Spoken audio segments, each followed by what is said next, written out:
అందరికీ నమస్కారం. Welcome to CVR. So ఈరోజు మనతో పాటు ఉన్నారు కే అభినవ్ రావ్ గారు. So he's a founder and CEO. ఈరోజు మనతో పాటు ఒక చక్కటి విషయాన్ని స్క్రీన్ టైం గురించి మాట్లాడడానికి మనతో పాటు ఉన్నారు. సో అసలు స్క్రీన్ టైం అంటే ఏంటి, ఏ ఏజ్ నుంచి అసలు ఈ స్క్రీన్ టైం అనే వర్డ్ ఎప్పటి నుంచి ఇంత ఫేమస్ అయింది, అండ్ ముఖ్య గమనికండి, ఇది పేరెంట్స్కి ఇంకా టీన్స్కి తెలియకుండానే మనం స్క్రీన్ ఎక్కువ చూస్తూ ఉంటాం, లైక్ మన టీన్స్ అండ్ పేరెంట్స్ దాన్ని అబ్జర్వ్ చేస్తూ ఉంటారు అండ్ సమ్టైమ్స్ పేరెంట్స్ కూడా ఏమనరు. సో అసలు ఎలాంటి హార్మ్ఫుల్ ప్రాబ్లమ్స్ మనం ఫేస్ చేస్తున్నామో మనకు తెలియకుండా, సో వీటన్నిటి గురించి మాట్లాడడానికి మనతో పాటు ఉన్నారు కే అభినవ్ రావ్ గారు. Hi sir. నమస్తే. ఎలా ఉన్నారు సార్? నేను బాగున్నానండి sir. Thank you so much for being here sir. యాక్చువల్గా అంటే ఒక very important and good topic గురించి మీరు అది తీసుకోవడం అన్నది that's like very wonderful. Thank you అండి. సార్ చెప్పండి, అసలు స్క్రీన్ టైం అంటే ఏంటి? స్క్రీన్ టైం అంటే మనం ఎలా దాన్ని చెప్పగలమంటే, బేసికల్గా ఎవరైనా టీవీ కానీ, మొబైల్ కానీ, ల్యాప్టాప్ కానీ, లేకపోతే ఈ మధ్య ట్యాబ్లెట్స్ కానీ, దేని మీద అయినా కానీ టైం అది చూస్తా కానీ, దాంట్లో పని చేస్తా కానీ స్పెండ్ చేసే టైంని స్క్రీన్ టైం అంటాం మనం. సో అందులో చాలా ప్రకారాలు స్క్రీన్ టైమ్స్ ఉన్నాయి, కానీ ఇప్పుడు రీసెంట్గా స్క్రీన్ టైం అనేది ఫోకస్ చేసేది వీటి మీద మనం ఫోకస్ చేస్తాం. సో బేసికలీగా TV, mobile, tablets and any screens that is LED కానీ లేకపోతే నార్మల్ స్క్రీన్స్ కానీ చూస్తాన్ని స్క్రీన్ టైం అంటాం మనం. ఓకే సార్, అసలు ఈ స్క్రీన్ టైం అనే వర్డ్ అంటే ఇప్పుడు మా చిన్నప్పుడు చూసుకుంటే అసలు స్క్రీన్ టైం అనేది మాకు తెలియదు. సో ఇప్పుడు చూసుకుంటే ఎక్కడ చూసినా స్క్రీన్ టైం ఎక్కువైపోతుంది. స్క్రీన్ టైం చిన్న పిల్లల దగ్గర నుంచి ఇప్పుడు ఈ ఏజ్ లో మేము ఫోన్ స్క్రీన్ టైం ఎక్కువైతుంది అంటారు. సో అసలు ఈ స్క్రీన్ టైం అనే వర్డ్ ఇంత ఫేమస్ అవ్వడానికి రీజన్ ఏంటంటారు? రీజన్ నాకు అనిపించే నాకున్న నాలెడ్జ్ ప్రకారంగా ఏంటంటే, కోవిడ్ టైం నుంచి మనకి ఆఫ్లైన్ ఎడ్యుకేషన్ నుంచి, అంటే real time class room education నుంచి ఆన్లైన్ ఎడ్యుకేషన్కి షిఫ్ట్ అయిందన్నమాట. అంటే మనం ఆ టైంలో పిల్లలు స్కూల్కి వెళ్ళలేక, ఆ టైంలో మనం వాళ్ళకి ఏమీ ఎడ్యుకేషన్ ఇవ్వలేక, అప్పుడు ఏం చేసామంటే మనం వాళ్ళకి మన అనుకూలం ప్రకారంగా మనం దాన్ని కొంచెం ల్యాప్టాప్లు కానీ, మొబైల్ కానీ, ట్యాబ్లెట్లు కానీ ఇచ్చాం. సో అప్పుడు నుంచి ఇచ్చిన కాడి నుంచి ఇప్పుడు ఏంటంటే దాని మీద మనకి ఎట్టెక్ ప్రకారంగా కానీ, మిగతా యాప్స్ ప్రకారం కానీ అలవాటు ఎక్కువైపోయి టైం ఎక్కువ స్పెండ్ చేస్తాం స్టార్ట్ చేసాం. ఇంకొక మేజర్ రీజన్ టైం స్పెండ్ చేస్తానికి ఏంటంటే సోషల్ మీడియా. ఎందుకంటే మనకి ఏ పెద్ద యాప్స్ అయినా కానీ, ఆ పెద్ద యాప్స్లో ఈ మధ్య సోషల్ మీడియాలో చాలామంది పిల్లలే కాకుండా, అడాలసెన్సే కాకుండా, 10 సంవత్సరాల నుంచి 18 సంవత్సరాల పిల్లలే కాకుండా ఎవరైనా కానీ, ఇప్పుడు 60 years ప్లస్ అయిన పీపుల్ అయినా కానీ, మనమైనా కానీ చాలా ఎడిక్ట్ అయ్యి ఉన్నాం దానికి. అదండి. సో ఈ ఎడిక్షన్ వల్ల మనం ఎక్కువ టైం స్పెండ్ చేస్తున్నాం. దీనివల్ల మనకి ఎక్కువ స్క్రీన్ టైం స్పెండ్ చేస్తాం వల్ల ఇది అవుతుందన్నమాట మనతో. లైక్ పిల్లలు ఎక్కువ ఎడిక్ట్ అవుతున్నారు అంటారు. లైక్ కొన్ని గేమ్స్ కానీ, లేకపోతే ఇప్పుడు మనం కింద చూసుకుంటే చిన్నపిల్లల్లో చూసుకుంటే యూట్యూబ్లో డిఫరెంట్ రీల్స్ కానీ, లేకపోతే కిడ్స్ షోస్ కానీ, సో ఆ సౌండ్ వినగానే ఫ్రాక్షన్ ఆఫ్ సెకండ్లో వాళ్ళు అలర్ట్ అవుతూ ఉన్నారు. ఈవెన్ ఏ మంత్స్ బేబీ అది పెడితే పాపేయడం. సో ఇలాంటి కేటగిరీస్ వాళ్ళలో అసలు ఎలా బ్రెయిన్ డెవలప్మెంట్ అనేది తగ్గిపోతుంది అని కూడా అంటారు. అది నిజమే అంటారా? అవునండి. ఇప్పుడు స్క్రీన్ టైం వల్ల యాక్చువల్గా ఏంటంటే 3 ప్రకారాలుగా ఒక మనిషి మీద ఎఫెక్ట్ వచ్చేది అన్నమాట. అన్నిటికంటే సివియర్గా, అన్నిటికంటే ఎక్కువ మెంటల్ హెల్త్ మీద వచ్చింది. చిన్నపిల్లలకి, అంటే ఇప్పుడు 2 సంవత్సరాల కింద వాళ్ళైనా కానీ, లేకపోతే 10 సంవత్సరాల కింద పిల్లలకైనా ఎక్కువ మొబైల్ యూజ్ చేస్తాం కానీ, ట్యాబ్లెట్లు యూజ్ చేస్తాం కానీ, లేకపోతే ఈ మధ్య ఈ రీళ్ళు చూసుకోవటం చాలామంది పేరెంట్స్ ఏంటంటే మాకు అల్లరి చేస్తున్నాడని మొబైల్ ఇచ్చేస్తాం, అన్నం తింటలేదని మొబైల్ ఇచ్చేస్తాం, అలా చేసి వాళ్ళని అందులో రీల్ చూస్తూ ఉంటే ఆ ప్రాబ్లం ఏమైందంటే వాళ్ళకి సివియర్ చాలా ఆర్గనైజేషన్స్, హార్వర్డ్ కానివ్వండి, లేకపోతే మాయో క్లినిక్స్ కానివ్వండి, పెద్ద ఆర్గనైజేషన్ చేసిన రీసెర్చ్ ప్రకారంగా ఇది డైరెక్ట్గా వాళ్ళు మెంటల్ హెల్త్ మెంటల్ గ్రోత్ మీద ఎఫెక్ట్ వచ్చింది. ఇండియన్ పీడియాట్రిక్స్ వాళ్ళు కూడా దాని మీద 2 గంటల కంటే ఎవరు, ఇది మనం పెద్ద పిల్లల గురించి మాట్లాడుతున్నాం, చిన్న పిల్లల గురించి కాదు, 2 సంవత్సరాలకు 2 గంటల కంటే ఎక్కువ మనం యూజ్ చేయకూడదు అని ఇచ్చారు. ఎందుకంటే ఆ టైంలో అయ్యే బ్రెయిన్ గ్రోత్ మీద, బ్రెయిన్ కనెక్షన్స్ మీద చాలా సివియర్ ఎఫెక్ట్ వచ్చింది. దానివల్ల మనకి ఎంగ్జైటీ రావచ్చు, పిల్లలకి డిప్రెషన్ రావచ్చు, అన్నిటికంటే మేజర్ అటెన్షన్ డెఫిసిట్ డిసార్డర్ రావచ్చు. ఎందుకంటే స్థిరంగా ఒక చోట కూర్చొని పని చేయలేరన్నమాట, వాళ్ళు అటు ఇటు పరిగెత్తుతూ ఉంటారు, అలా అవ్వచ్చు. ఇలా చాలా మెంటల్ హెల్త్ ఇష్యూస్ వస్తున్నాయి అని రావచ్చు అని రీసెర్చ్ ప్రకారంగా చేసి ఫాలోఅప్ చేసి చూసింది కంటెంట్ ఉందన్నమాట. సో అవును, సో స్క్రీన్ టైం ఎక్కువ యూజ్ చేస్తాం వల్ల చాలా మెంటల్ హెల్త్ ఇష్యూస్ వస్తాయి. దాంతోపాటు మెంటల్ హెల్త్ ఇష్యూస్ కాకుండా ఫిజికల్ హెల్త్ ఇష్యూస్ కూడా వస్తాయి. నిద్ర సరిగ్గా పట్టపోవటం, టైమ్లీ లేకపోవటం, లేకపోతే కూర్చొని ఒకచోటే కూర్చొని ఏం కదలకుండా ఎక్కువ చేస్తాం వల్ల నార్మల్గా ఒబెసిటీ కానీ, ఎక్కువ లావ్ అవటం కానీ అవ్వటం, ఇలా కూడా ఉన్నాయి అన్నమాట. దాంతోపాటు ఇంకా మనం మొబైల్ ద్వారా వాళ్ళు నేర్చుకునే అలవాట్లు కానీ, ఆ ఇంటర్నెట్ ద్వారా వాళ్ళకు వచ్చే హాని కానీ, అవి మొత్తం చాలా మనం ఇంకా చాలా డీప్గా మనం మాట్లాడుకోవాలి. అవి మొత్తం మనం చెప్పలేము అన్నమాట.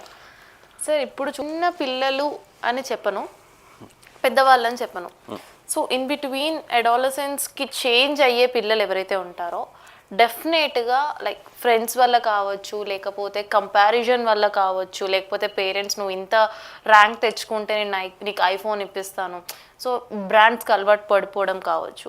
సో ఈ కేటగిరీస్ చూసుకుంటే ఒక సైడ్ నుంచి పేరెంట్సే ఇన్ఫ్లుయెన్స్ చేస్తున్నారు అనిపిస్తుందా? ఇందులో పేరెంట్స్ 2 ప్రకారాల పేరెంట్స్ ఉన్నారండి. ఓకే, నాకు అనిపించే ప్రకారం ఒకళ్ళేమో స్టేటస్ కోసం ఇచ్చే మొబైల్స్ వేరుగా ఉంటాయి. అంటే అందరు పిల్లల దగ్గర ఉన్నాయి కాబట్టి పిల్లలకి మేము మొబైల్ ఇస్తున్నాం, లేకపోతే పిల్లలు వచ్చేసి మా దగ్గరికి వచ్చి మమ్మీ మా ఫ్రెండ్స్ దగ్గర మొబైల్ ఉంది కాబట్టి మాకు కూడా కాదు. అంతెందుకండి, మా అక్క అబ్బాయి, ఓకే, మై నెఫ్యూ, ఆ అబ్బాయి కూడా ఇప్పుడు 12 years old. ఓకే, స్కూల్కి వెళ్తే స్కూల్లో అందరికీ మొబైల్ ఉన్నాయి అంటారు, అందుకని నాకు కూడా కావాలి మమ్మీ మొబైల్ అంటారు. అది నార్మల్, పిల్లలు ఉండే అది చేసేది. కానీ మనం యాజ్ అ పేరెంట్, నేను కూడా పేరెంట్ కాబట్టి యాజ్ అ పేరెంట్ మన రెస్పాన్సిబిలిటీ ఏంటంటే వాళ్ళకి ఉట్టి మొబైల్ ఇష్టమే కాకుండా దానివల్ల హాని ఏంటి, ప్రాబ్లమ్స్ ఏంటి, దాన్ని మనం ఎలా హ్యాండిల్ చేసుకోవాలి అనే ఒక ఎక్స్పీరియన్స్తో పాటు కానీ, లేకపోతే చెప్పటంతో కానీ మేడం చెప్పిన ప్రకారంగా ముందు చక్కగా కూర్చోబెట్టి మనం అర్థమయ్యేలాగా చెప్పాలి. అది. సెకండ్ ఏంటంటే మనకి ఎక్కడ ప్రాబ్లం వచ్చిందంటే కొంతమంది పేరెంట్స్కి తెలీదు ప్రాబ్లం ఏంటంటే వాళ్ళు స్కూల్లో హోంవర్క్ చేసుకోవటానికి మొబైల్ కావాలంటారు, లేకపోతే మా ఫ్రెండ్స్తో అలాగే ఉన్నారు కాబట్టి కావాలంటారు. సో ఇలాంటి పేరెంట్స్కి నేను చెప్పేది ఏంటంటే బేసికల్గా వీ నీడ్ టు, వాళ్ళు ఎందుకు మొబైల్ వల్ల ఏం హాని వస్తుందని మీలాంటి ఛానల్తో పాటు, మీలాంటి షోస్తో పాటు అది వెళ్ళి మనం వాళ్ళని నేర్పించాలి, వాళ్ళకి అర్థమయ్యేలాగా చెప్పాలన్నమాట దానివల్ల ఎంత హాని ఉందనేది. అంటే ఇప్పుడు మీరు చెప్పే దాని ప్రకారం చూసుకుంటే parents should learn first. Yes, parents should learn and they need to guide them. Yes. అంటే దీనికి ఏమైనా స్టెప్స్ ఉంటాయంటారా? దీనికి స్టెప్స్ అంటే మేడం మనకి స్ట్రక్చర్డ్గా ఒక కరికులం లాగా ఈ ఎపిసోడ్లు చూసుకుంటే మనకు తెలుస్తాయి అని, లేకపోతే ఈ పుస్తకం చదివితే మనకు తెలుసిద్దని ఎక్కడ లేదు. ఇప్పుడు ఏంటంటే నేను 2 సంవత్సరాలు 3 సంవత్సరాల నుంచి నేర్చుకున్న ఎక్స్పీరియన్స్ ప్రకారంగా కొన్ని రోజుల్లో మేము కూడా దీన్ని ఒక ఎక్స్పీరియన్స్ ప్రకారంగా తీసుకురావాలి, పేరెంట్స్కి అర్థమయ్యేలాగా చెప్పాలని మేము కూడా ప్రయత్నిస్తున్నాం. ఓకే, కానీ మనం ఏంటంటే మిగతా ఈజీ టు యూజ్ అనే వర్డ్ ప్రకారంగా చూస్తే మనకి ప్రస్తుతానికి అలాంటి ఈజీ టు యూజ్ రెడీమిక్స్ లాగా ఇన్ఫర్మేషన్ ఎక్కడ అవైలబుల్ లేదన్నమాట. కానీ చాలా ప్లేసుల్లో చాలా షోస్, మీలాంటి షో కానీ ఇన్ఫ్లుయెన్సర్స్ అంటాం మనం ఈ మధ్య, వాళ్ళు స్క్రీన్ టైం వల్ల ఎంత హాని జరిగింది, స్క్రీన్ టైం వల్ల ఎంత ప్రాబ్లం అయ్యిద్దని చాలా ముందుకు వచ్చి చెప్తున్నారు. అలాగే చాలా కంట్రీస్లో లాస్ కూడా తయారు చేస్తున్నారు. లైక్ ఆస్ట్రేలియాలో 16 years కంటే కింద వాళ్ళకి సోషల్ మీడియా అలవాటు ఇవ్వకూడదని వచ్చింది కొత్త లా. అలాగే న్యూజిలాండ్లో కూడా చాలా ఇలా లాస్ వస్తున్నాయి. మన భారతదేశం కూడా వెనకాల లేదు, దాంట్లో కూడా మన వాళ్ళు చాలా ముందుకెళ్ళి దాని ప్రాబ్లమ్స్ ఏంటి, మన గవర్నమెంట్ కూడా దాని మీద చాలా ఆలోచన చేసి కొన్ని రోజుల్లో నాకు అనిపించి కొత్త లా కానీ లేకపోతే గైడ్ లైన్స్ కానీ తీసుకురావడానికి ప్రయత్నిస్తున్నారు. ఇప్పుడు ఫైనల్గా మీరు ఒక వర్డ్ త్రూ కన్వే చేయాలి, ఈ స్క్రీన్ టైం వల్ల ఈ ప్రాబ్లం వస్తుంది, ఖచ్చితంగా ఈ ప్రాబ్లం అనేది టీన్స్లో కానీ అడాలసెన్స్లో కానీ చైల్డ్హుడ్ కానీ ఇప్పుడు పిల్లలకి చిన్న పిల్లలకి స్క్రీన్ చూపిస్తే ఫ్యూచర్లో వాళ్ళు ఎలా ప్రాబ్లమ్స్ ఫేస్ చేస్తారు అన్న ఈ 3 ఏజ్ గ్రూప్స్ గురించి మాట్లాడితే మీరు like as per your experience మీరేం చెప్తారు? చిన్నపిల్లలకి ఒకవేళ మనం స్టార్ట్ చేస్తే చిన్నపిల్లలకి చాలా ఎక్కువ హానండి. ఎందుకంటే దానికి డైరెక్ట్గా మెంటల్ హెల్త్ గ్రోత్ మీద మీరు ఎంఆర్ఐ స్కాన్ తీసినా కానీ మీరు బ్రెయిన్ హెల్త్ చూసుకున్నా కానీ దాని మీద చాలా ఎఫెక్ట్ పడిద్ది.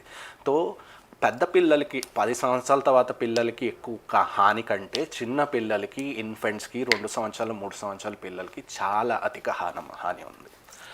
10 సంవత్సరాల నుంచి పెద్ద పిల్లలకి మెంటల్ హెల్త్ ప్రాబ్లమ్స్ లేదన్ను నేను ఉంది, కానీ దాంతోపాటు వాళ్ళకి ఏంటంటే హార్మోనల్ ఇష్యూస్ కానీ లేకపోతే దాంతోపాటు సెల్ఫ్ ఐడెంటిటీ అనేది ఒకటి ఉండిద్ది. లేకపోతే పియర్ ప్రెషర్స్ అంటాం కానీ చుట్టుపక్కల ఉన్న పిల్లలు ఇది చేస్తున్నారు కాబట్టి నేను కూడా ఇది చెయ్యి అనుకోవటం కానీ ఏంటంటే సోషల్ ఇన్ఫ్లుయెన్స్ వల్ల వాళ్ళు తప్పు దారికి వెళ్తాం, లేకపోతే తప్పు అనుకోని రాని సంఘటనలు జరగటం ఎక్కువైంది మాట. ఎందుకంటే చాలా మీరు న్యూస్ చూస్తూ ఉంటే పిల్లలు గేమ్లు ఆడతా పైనుంచి పడిపోవటము, ఠీకే మొబైల్లో ఏదో ఛాలెంజ్ అని చూసుకొని చల్లనీళ్ళతో స్నానం చేసి ప్రాబ్లం అవటము, అలా ఛాలెంజెస్ వల్ల అలా సోషల్ మీడియా వల్ల అలా మనకు తెలియని యాప్స్ కొన్ని గేమ్స్ మనకు తెలియకుండా కూడా యాప్లో డౌన్లోడ్ అవుతాయండి. అది ఎవరికి తెలీదు, అందరూ అనుకునేది ఏంటంటే మనకు తెలిసినవే డౌన్లోడ్ అవుతాయని. కాదు, కొన్ని తెలియని యాప్స్ కూడా డైరెక్ట్గా ఎస్పెషల్లీ ఆండ్రాయిడ్ ఫోన్స్లో డైరెక్ట్గా మనం యూస్ చేసుకోవచ్చు. అలాంటి వల్ల చాలా హాని ఉండిద్ది. నాట్ ఓన్లీ ఉట్టి మెంటల్ ఫిజికల్గా కాకుండా చాలా ట్రాన్సాక్షన్ అవుతాం, డబ్బులు వెళ్ళిపోతాం అనేది చాలా ఉండిద్ది. దీంతోపాటు ఇప్పుడు మనం పెద్దవాళ్ళకి వస్తే పెద్దవాళ్ళకి వచ్చేది ఒక పెద్ద టర్మ్ ఉంది ఈ మధ్య, డోపమిన్ ఎడిక్షన్ అని. ఆ డోపమిన్ ఎడిక్షన్ అంటే మనకి డోపమిన్ అంటే హ్యాపీ హార్మోన్ అంటారు. నేను డాక్టర్ స్పెషలైజేషన్ కాదు, నాకు తెలిసిన ప్రకారంగా ఏంటంటే మనం ఏంటంటే షార్ట్ టర్మ్ ఏదైనా అచీవ్మెంట్ చేసుకుంటే మనకి హ్యాపీ అవుతాం మనం అని.